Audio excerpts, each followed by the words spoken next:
Chapter 50, A Die Grey. My mind will never grant what I perceive. Your Highness aims at if I aim aright. King Edward. To tell thee plain, I aim to lie with thee. Chapter 50, A Die Grey. To tell you plain, I had rather lie in prison. King Edward. Why then thou shalt not have thy husband's lands. Chapter 50, A Die Grey. Why then mine honesty shall be my dower. For by that loss I will not purchase them. King Edward. Therein thou wrong'st thy children mightily. Chapter 50, A Die Grey. Herein your Highness wrongs both them and me. But, mighty lord, this merry inclination accords not with the sadness of my suit. Please you dismiss me either with aye or no. King Edward. Aye if thou wilt say aye to my request. No if thou dost say no to my demand. Chapter 50, A Die Grey. Then no, my lord, my suit is at an end. Richard. Aside to George, the widow likes him not, she knits her brows. George. Aside to Richard, he is the bluntest wooer in Christendom. King Edward. Her looks doth argue her replete with modesty. Her words doth show her wit incomparable. All her perfections challenge sovereignty. One way or other she is for a king. And she shall be my love or else my queen. Say that King Edward take thee for his queen. Chapter 50, A Die Grey. 'Tis better said than done, my gracious lord. I am a subject fit to jest withal, but far unfit to be a sovereign. King Edward. Sweet widow, by my state I swear to thee, I speak no more than what my soul intends, and that is to enjoy thee for my love. Chapter 50, A Die Grey. And that is more than I will yield unto. I know I am too mean to be your queen, and yet too good to be your concubine. King Edward. You cavil, widow, I 999 mean my queen. Chapter 50, A Die Grey. 'Twill grieve your grace my sons should call you father. King Edward. No more than when my daughters call thee mother. Thou art a widow, and thou hast some children. And by God's mother, I being but a bachelor, have other some, why 'tis a happy thing to be the father unto many sons. Answer no more, for thou shalt be my queen. Richard. Aside to George, the ghostly father now hath done his shrift. George. Aside to Richard, when he was made a shriver 'twas for shift. King Edward. Brothers, you muse what chat we two have had. Richard and George, come forward. Richard. The widow likes it not, for she looks very sad. King Edward. You 500 think it strange if I should marry her. George. To whom, my lord? King Edward. Why, Clarence, to myself. Richard. That would be 10 days, wonder at the least. George. That's a day longer than a wonder lasts. Richard. By so much is the wonder in extremes. King Edward. Well, jest on, brothers, I can tell you both. Her suit is granted for her husband's lands. Enter a nobleman. Nobleman. My gracious lord, Henry your foe is taken, and brought your prisoner to your palace gate. King Edward. See that he be conveyed unto the Tower. And go we, brothers, to the man that took him, to question of his apprehension. Widow, go you along, lords, use her honourably. Exeunt all but Richard. Richard. I, Edward, will use women honourably. Would he were wasted, marrow, bones and all, that from his loins no hopeful branch may spring. To cross me from the golden time I look for, And yet between my soul's desire and me, the lustful Edward's title buried, is Clarence Henry and his son young Edward, and all the unlooked-for issue of their bodies. To take their room's air I can place myself, a cold premeditation for my purpose.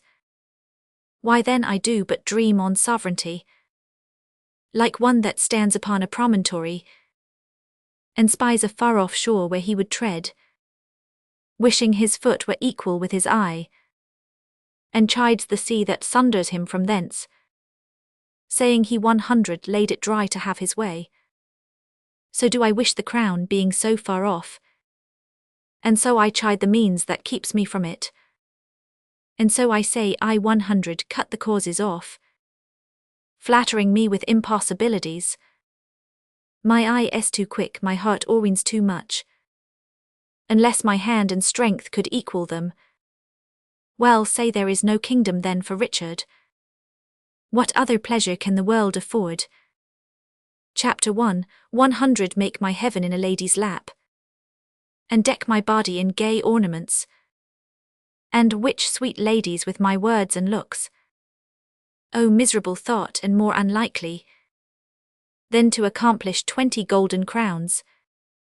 Why, love forswore me in my mother's womb, and for I should not deal in her soft laws, she 999 corrupt frail nature with some bribe, to shrink mine arm up like a withered shrub, to make an envious mountain on my back, where sits deformity to mark my body, to shape my legs of an unequal size, to disproportion me in every part, like to chaos or an unlicked bare whelp, that carries no impression like the dam. And am I then a man to be beloved? O monstrous fault to harbour such a thought. Then, since this earth affords no joy to me, but to command, to check, to o'erbear such as are of better person than myself.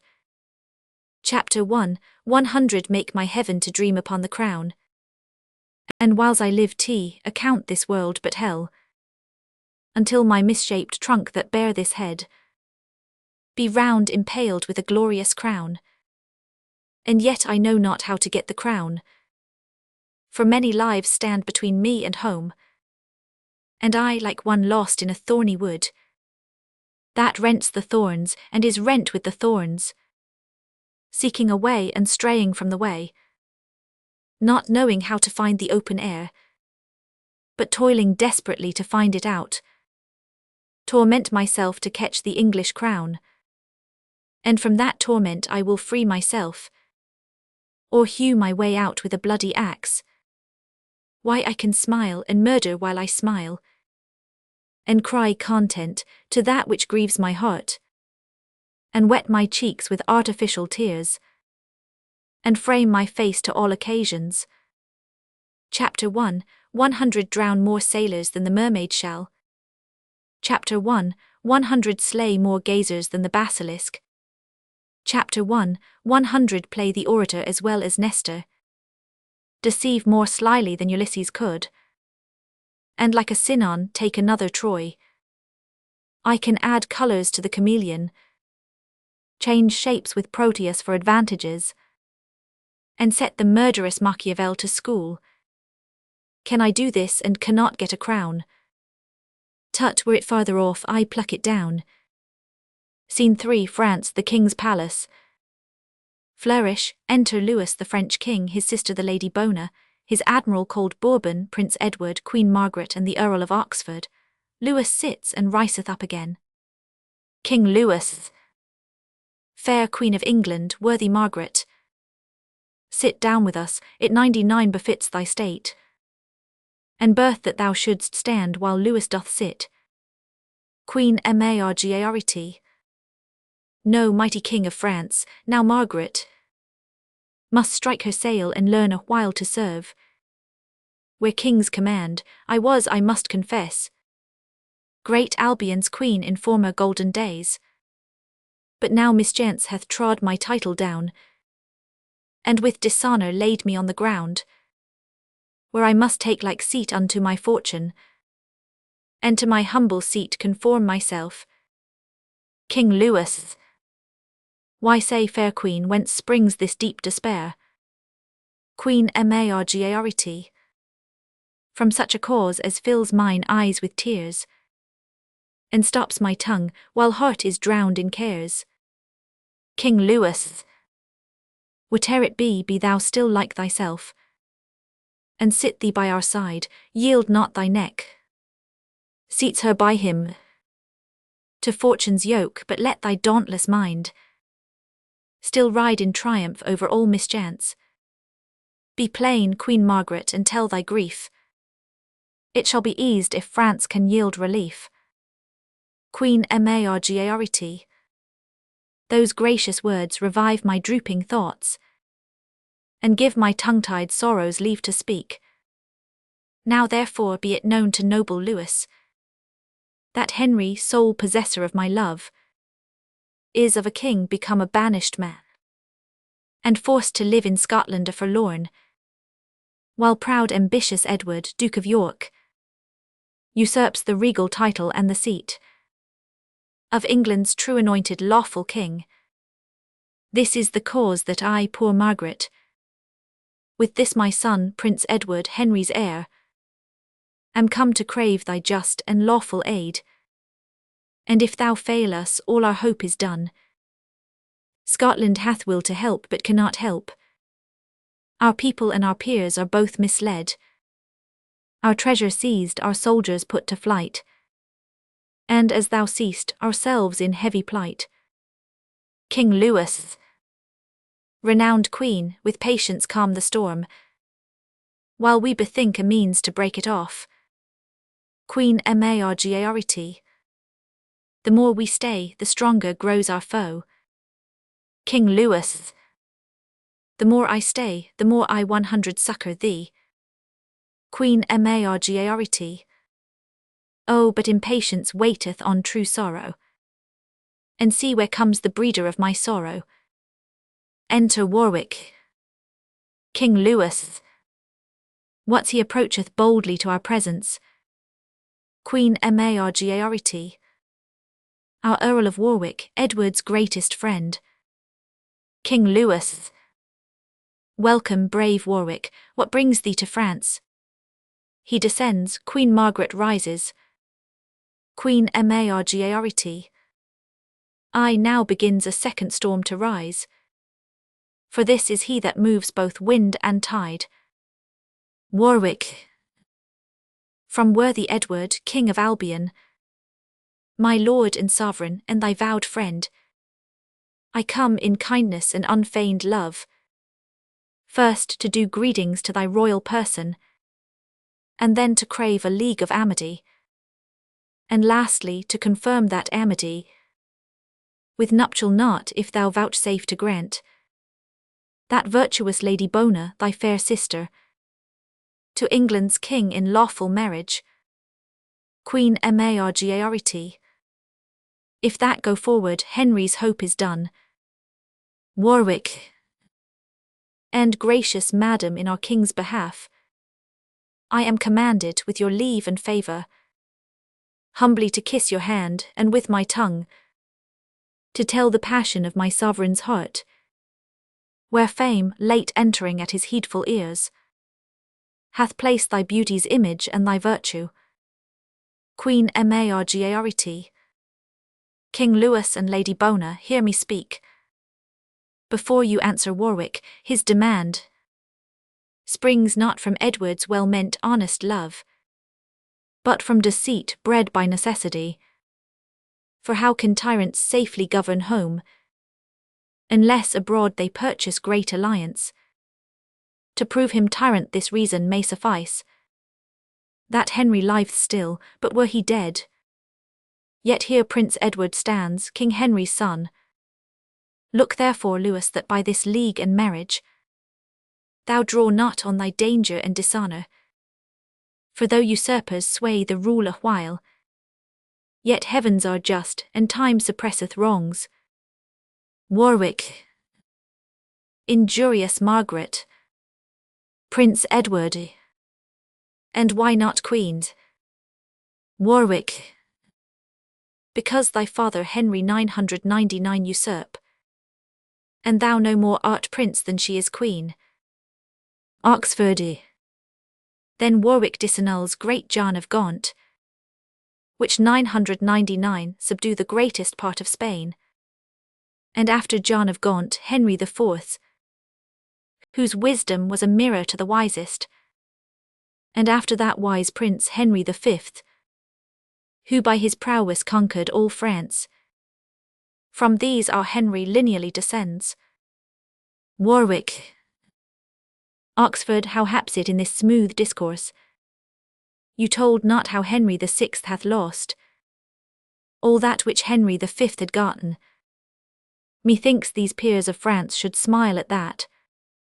But for the rest, you tell a pedigree of 62 years, a silly time to make prescription for a kingdom's worth. Oxford. Why, Warwick, canst thou speak against thy liege, whom thou obeyedst 36 years, and not bewray thy treason with a blush? Warwick. Can Oxford, that 999, ever fence the right? Now buckler falsehood with a pedigree. For shame, leave Henry and call Edward king. Oxford. Call him my king by whose injurious doom my elder brother, the Lord Aubrey was done to death, and more than so my father, even in the downfall of his mellowed years, when nature brought him to the door of death. No, Warwick, no, while life upholds this arm upholds the house of Lancaster. Warwick. And I the house of York.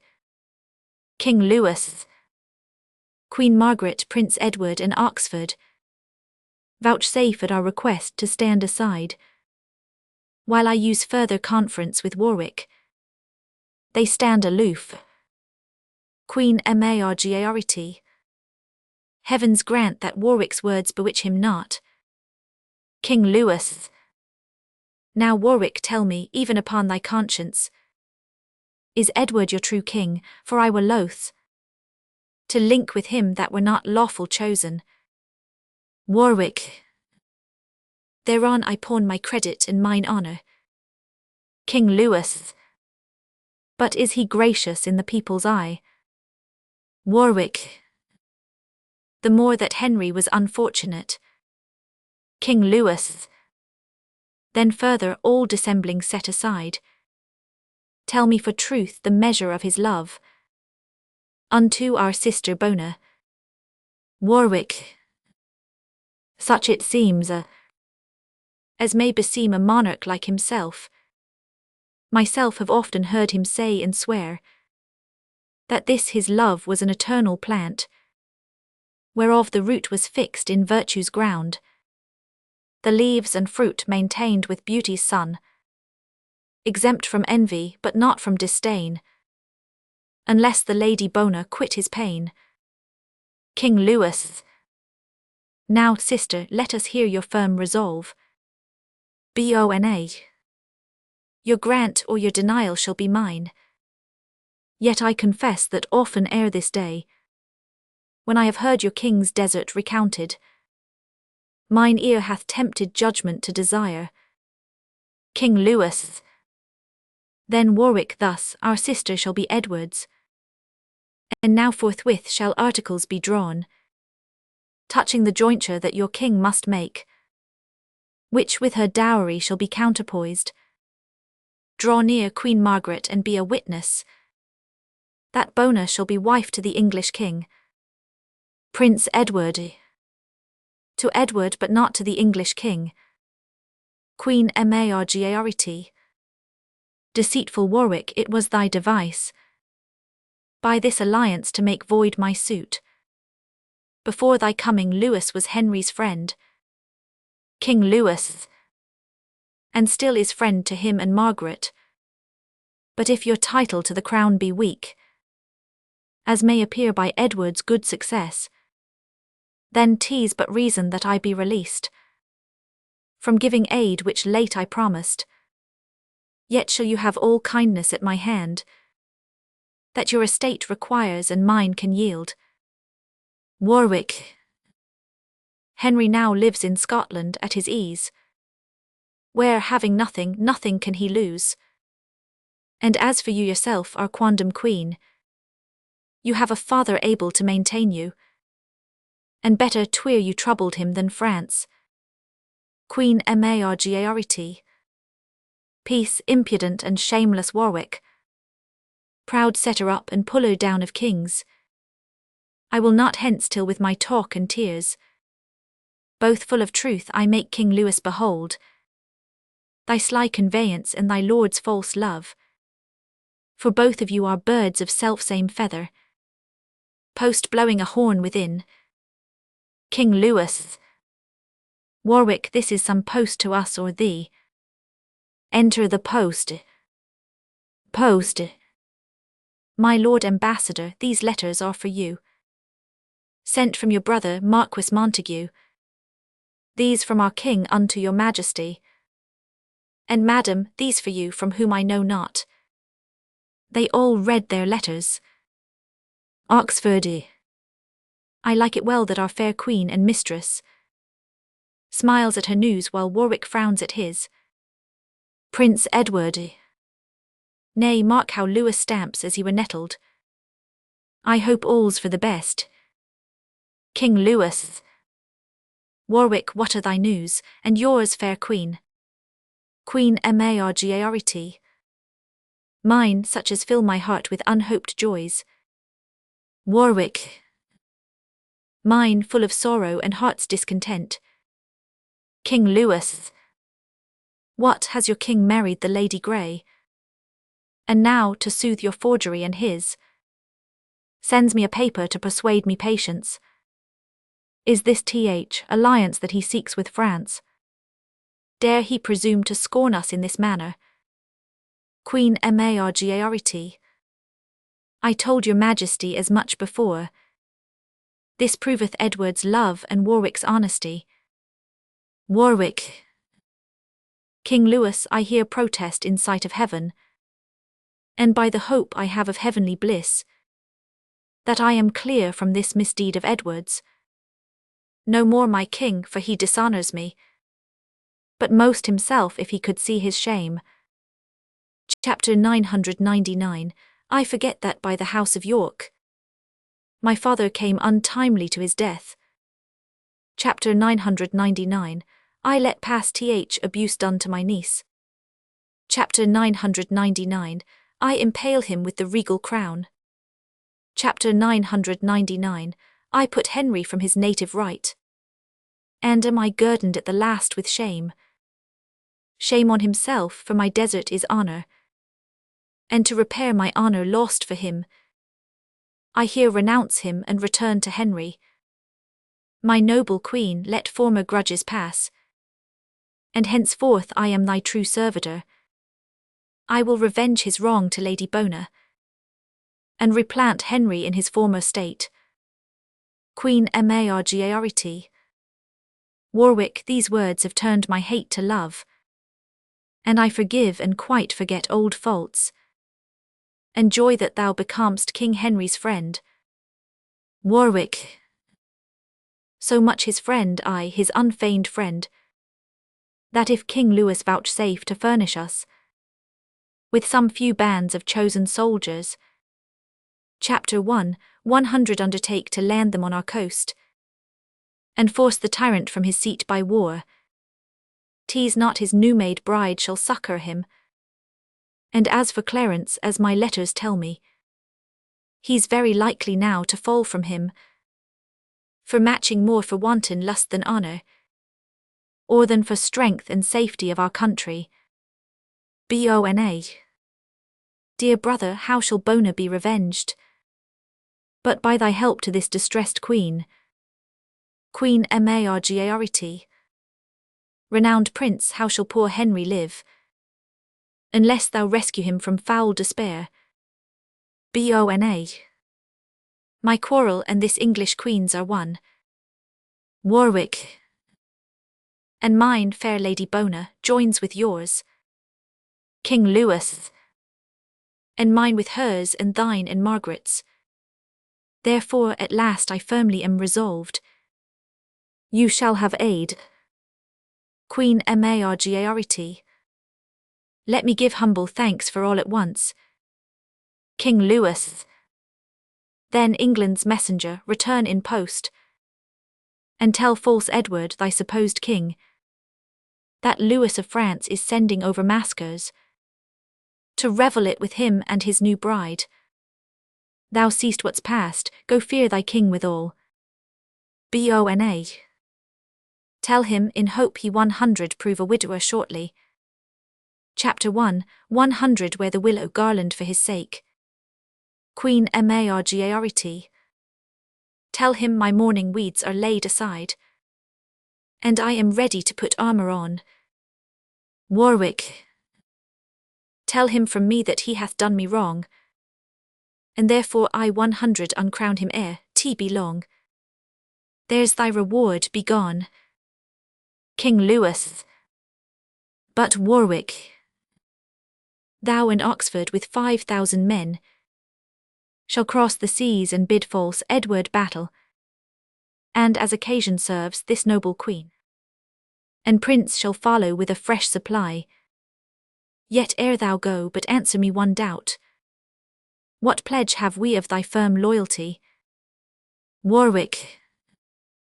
This shall assure my constant loyalty, that if our queen and this young prince agree. Chapter 1, 100 join mine eldest daughter and my joy to him forthwith in holy wedlock bands. Queen Margaret. Yes, I agree, and thank you for your motion. Son Edward, she is fair and virtuous. Therefore delay not, give thy hand to Warwick, and with thy hand thy faith irrevocable, that only Warwick's daughter shall be thine. Prince Edward. Yes, I accept her, for she well deserves it. And here, to pledge my vow, I give my hand. He gives his hand to Warwick. King Louis. Why stay we now? These soldiers shall be levied, and thou, Lord Bourbon, our High Admiral, shall waft them over with our royal fleet. I long till Edward fall by war's mischance, for mocking marriage with a dame of France. Exeunt all but Warwick. Warwick. I came from Edward as ambassador, but I return his sworn and mortal foe. Matter of marriage was the charge he gave me, but dreadful war shall answer his demand. Had he none else to make a stale but me, then none but I shall turn his jest to sorrow. I was the chief that raised him to the crown, and I 100 be chief to bring him down again. Not that I pity Henry's misery, but seek revenge on Edward's mockery. Act 4. Scene 1, London, the Palace. Enter Richard, Duke of Gloucester, George, Duke of Clarence, Somerset and Montague. Richard. Now tell me, brother Clarence, what think you of this new marriage with the Lady Grey? Hath not our brother made a worthy choice? George. Alas, you know 'tis far from hence to France. How could he stay till Warwick made return? Somerset. My lords, forbear this talk, here comes the king. Flourish, enter King Edward attended, Lady Grey as Queen Elizabeth, Pembroke, Stafford, Hastings and others, 4 stand on one side and 4 on the other. Richard. And his well-chosen bride. George. I mind to tell him plainly what I think. King Edward. Now, brother of Clarence, how like you our choice, that you stand pensive as half malcontent? George. As well as Louis of France or the Earl of Warwick, which are so weak of courage and in judgment, that they 100 take no offence at our abuse. King Edward. Suppose they take offence without a cause. They are but Louis and Warwick, I am Edward. Your king and Warwick and must have my will. Richard. and shall have your will because our king. Yet hasty marriage seldom proveth well. King Edward. Yea, brother Richard, are you offended too? Richard. Not I. No, God forbid that I should wish them severed. Whom God hath joined together, I and 'twere pity to sunder them that yoke so well together.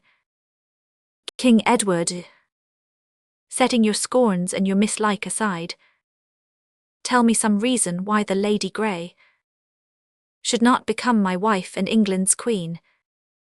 And you too, Somerset and Montague. Speak freely what you think. George.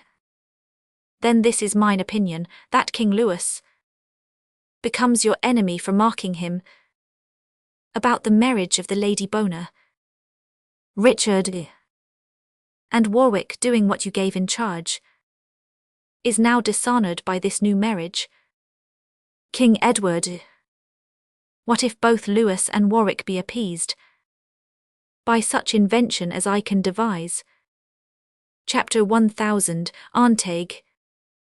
Yet to have joined with France in such alliance would more have strengthened this our commonwealth gainst foreign storms than any home-bred marriage. Hastings. Why knows not Montague that of itself England is safe if true within itself? Chapter 1000, Antague. But the safer when 'tis backed with France. Hastings. 'Tis better using France than trusting France. Let us be backed with God and with the seas, which he hath given for fence impregnable, and with their helps only defend ourselves. In them and in ourselves our safety lies. George. For this one speech Lord Hastings well deserves to have the air of the Lord Hungerford. King Edward. Ay, what of that? It was my will and grant, and for this once my will shall stand for law. Richard. And yet methinks your grace hath not done well to give the heir and daughter of Lord Scales unto the brother of your loving bride. She better would have fitted me or Clarence, but in your bride you bury brotherhood. George. Or else you would not have bestowed the of the Lord Barneville on your new wife's son, and leave your brothers to go speed elsewhere. King Edward. Alas, poor Clarence, is it for a wife that thou art malcontent? I will provide thee. George. In choosing for yourself you showed your judgment, which being shallow you shall give me leave to play the broker in mine own behalf, and to that end I shortly mind to leave you. King Edward. Leave me or tarry, Edward will be king, and not be tied unto his brother's will. Queen Elizabeth. My lords, before it pleased his majesty to raise my state to title of a queen, do me but right, and you must all confess that I was not ignoble of descent, and meaner than myself have had like fortune. But as this title honours me and mine, so your dislikes, to whom I would be pleasing, doth cloud my joys with danger and with sorrow. King Edward. My love, forbear to fawn upon their frowns. What danger or what sorrow can befall thee, so long as Edward is thy constant friend, and their true sovereign whom they must obey? Nay, whom they shall obey and love thee too, unless they seek for hatred at my hands, which if they do, yet will I keep thee safe, and they shall feel the vengeance of my wrath. Richard. I hear, yet say not much, but think the more. Enter a post. King Edward. Now, messenger, what letters or what news? From France. Post. My sovereign liege, no letters and few words, but such as I, without your special pardon, dare not relate. King Edward. Go to, we pardon thee, therefore in brief. Tell me their words as near as thou canst guess them. What answer makes King Louis unto our letters? Post. At my depart these were his very words. Go tell false Edward, thy supposed king, that Louis of France is sending over maskers to revel it with him and his new bride. King Edward, is Louis so brave? Belike he thinks me Henry. But what said Lady Bona to my marriage? Post. These were her words, uttered with 1449 disdain. Tell him, in hope he 100 prove a widower shortly. Chapter 1, 100 wear the willow garland for his sake. King Edward, I blame not her, she could say little less. She had the wrong, but what said Henry's queen?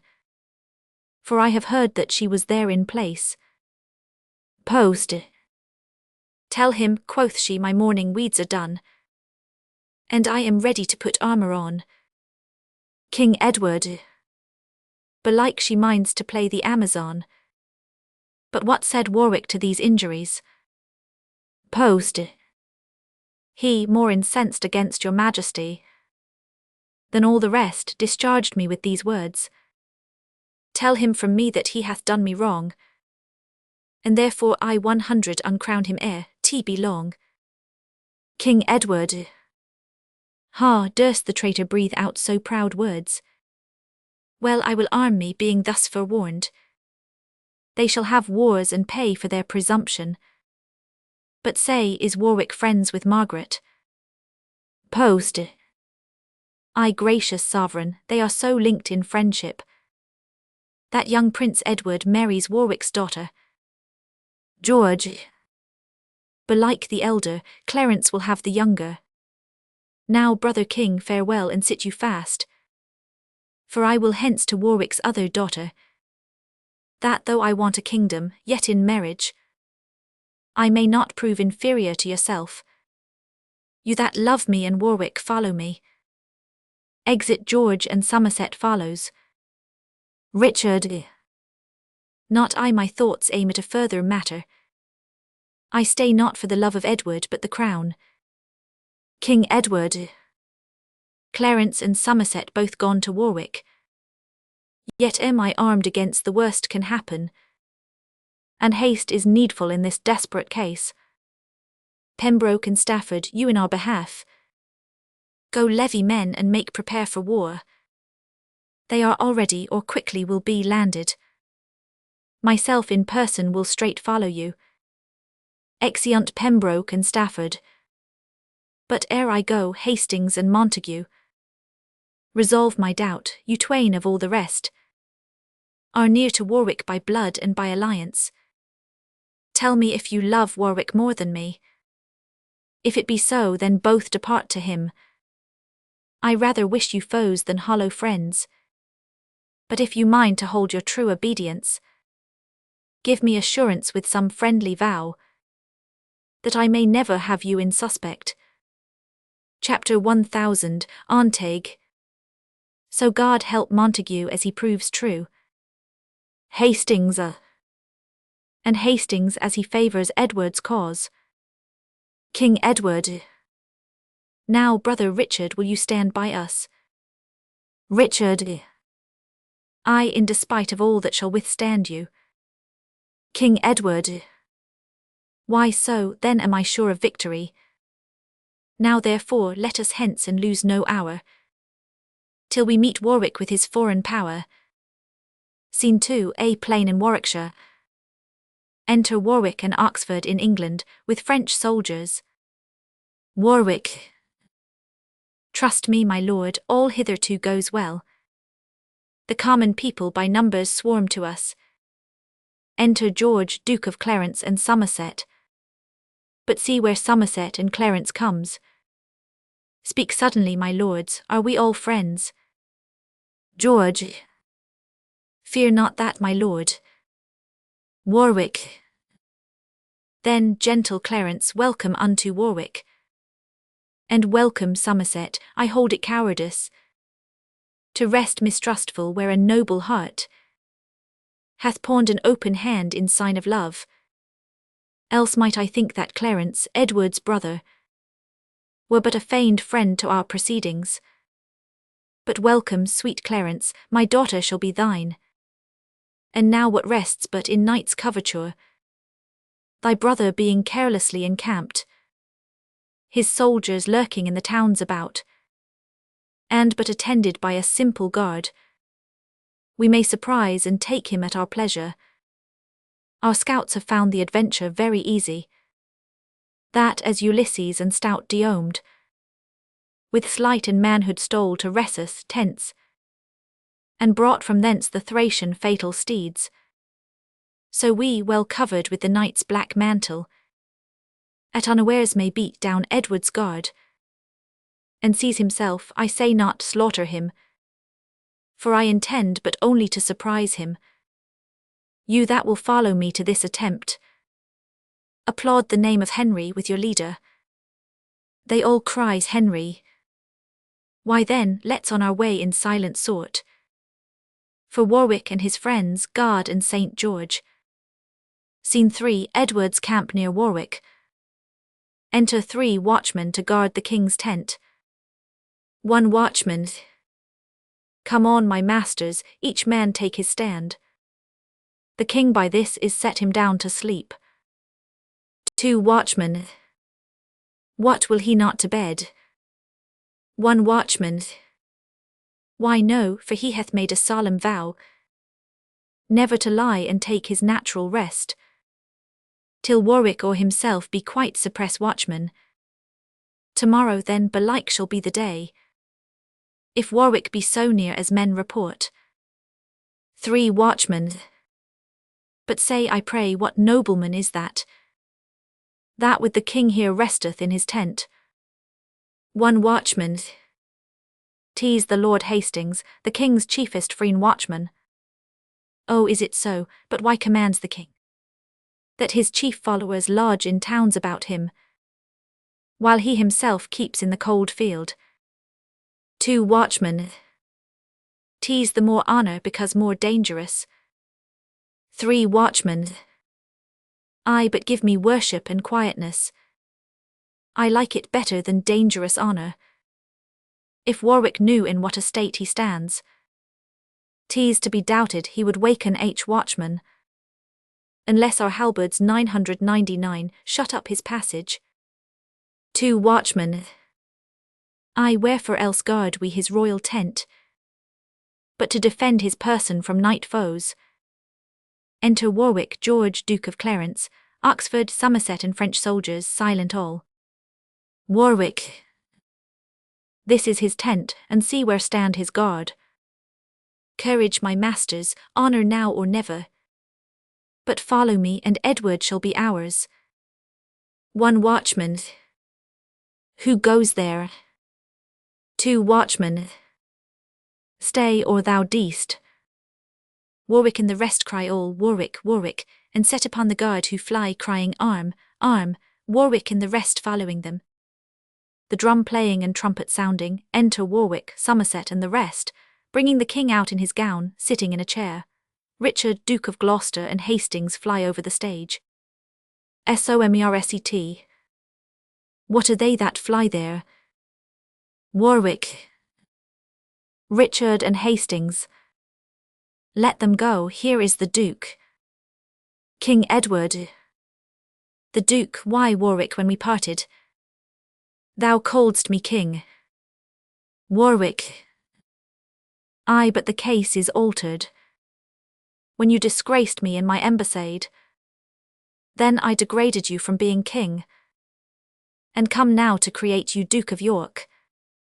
Alas, how should you govern any kingdom that know not how to use ambassadors, nor how to be contented with 1 wife, nor how to use your brothers brotherly, nor how to study for the people's welfare, nor how to shroud yourself from enemies? King Edward. Yea, brother of Clarence, art thou here too? Nay, then I see that Edward needs must down. Yet Warwick, in despite of all mischance, of thee thyself and all thy complices, Edward will always bear himself as king. Though fortune's malice overthrow my state, my mind exceeds the compass of her wheel. Warwick. Then for his mind be Edward England's king. Takes off his crown. But Henry now shall wear the English crown, and be true king indeed, thou but the shadow. My Lord of Somerset at my request, see that forthwith Duke Edward be conveyed unto my brother, Archbishop of York, when I have fought with Pembroke and his fellows. Chapter 1, 100 Follow you and tell what answer Lewis and the Lady Bona send to him. Now for a while farewell, good Duke of York. They begin to lead him out forcibly. King Edward. What fates impose, that men must needs abide. It boots not to resist both wind and tide. Exit King Edward led out, Somerset with him. Oxford. What now remains, my lords, for us to do? But march to London with our soldiers. Warwick. Aye, that's the first thing that we have to do. To free King Henry from imprisonment, and see him seated in the regal throne. Scene 4, London, the palace. Enter Queen Elizabeth and Rivers. Rivers. Madam, what makes you in this sudden change? Queen Elizabeth. Why, brother Rivers, are you yet to learn what late misfortune is befallen King Edward? Rivers. What loss of some pitched battle against Warwick? Queen Elizabeth. No, but the loss of his own royal person. Rivers. Then is my sovereign slain. Queen Elizabeth. I almost slain, for he is taken prisoner, either betrayed by falsehood of his guard, or by his foe surprised at unawares. And as I further have to understand, is new committed to the Bishop of York. Fell Warwick's brother, and by that our foe. Rivers. These news, I must confess, are full of grief. Yet, gracious madam, bear it as you may. Warwick may lose that now hath won the day. Queen Elizabeth. Till then, fair hope must hinder life's decay, and I the rather wean me from despair, for love of Edward's offspring in my womb. This is it that makes me bridle passion, and bear with mildness my misfortune's cross. Aye, for this I draw imminent, and stop the rising of blood-sucking sighs, lest with my sighs or tears I blast or drown King Edward's fruit, true heir to th English crown. Rivers.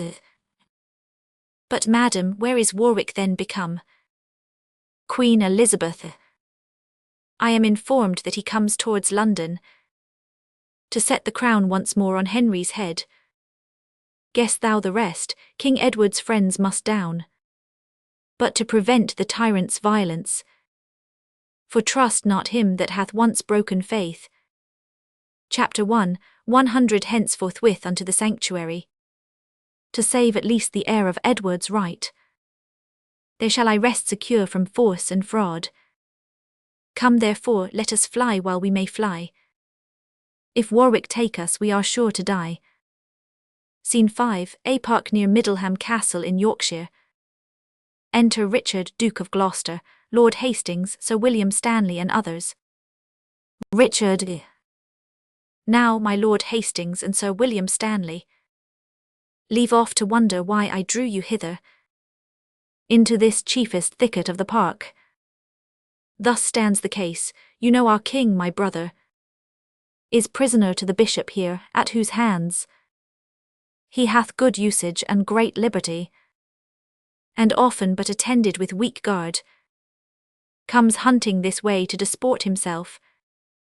I have advertised him by secret means, that if about this hour he make this way, under the colour of his usual game, he shall here find his friends with horse and men, to set him free from his captivity. Enter King Edward and a huntsman with him. Huntsman. This way, my lord, for this way lies the game.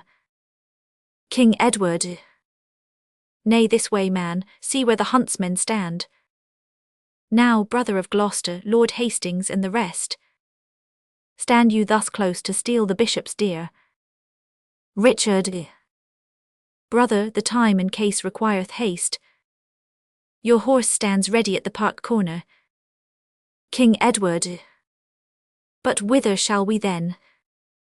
Hastings. To Lynn, my lord, and shipped from thence to Flanders. Richard. Well guessed, believe me, for that was my meaning. King Edward. Stanley, I will requite thy forwardness. Richard. But wherefore stay we? 'Tis no time to talk. King Edward. Huntsman, what say'st thou? Wilt thou go along? Huntsman. Better do so than tarry and be hanged. Richard. Come then away, let's ha no more ado. King Edward. Bishop, farewell, shield thee from Warwick's frown, and pray that I may repossess the crown. Scene 6, London, the Tower. Enter King Henry, George, Duke of Clarence, Warwick, Somerset, young Richmond, Oxford, Montague, and Lieutenant of the Tower. King Henry. Master Lieutenant, now that God and friends have shaken Edward from the regal seat, and turned my captive state to liberty, my fear to hope, my sorrows unto joys, at our enlargement what are thy due fees? Chapter 51, Lieutenant. Subjects may challenge nothing of their sovereigns, but if an humble prayer may prevail, I then crave pardon of your majesty. King Henry. For what, lieutenant? For well using me? Nay, be thou sure I 100 well requite thy kindness, for that it made my imprisonment a pleasure. Aye, such a pleasure as encaged birds conceive when, after many moody thoughts, at last by notes of household harmony, they quite forget their loss of liberty. But Warwick, after God thou set'st me free, and chiefly therefore I thank God and thee. He was the author, thou the instrument, therefore that I may conquer fortune's spite, by living low where fortune cannot hurt me, and that the people of this blessed land may not be punished with my thwarting stars. Warwick, although my head still wear the crown, I here resign my government to thee.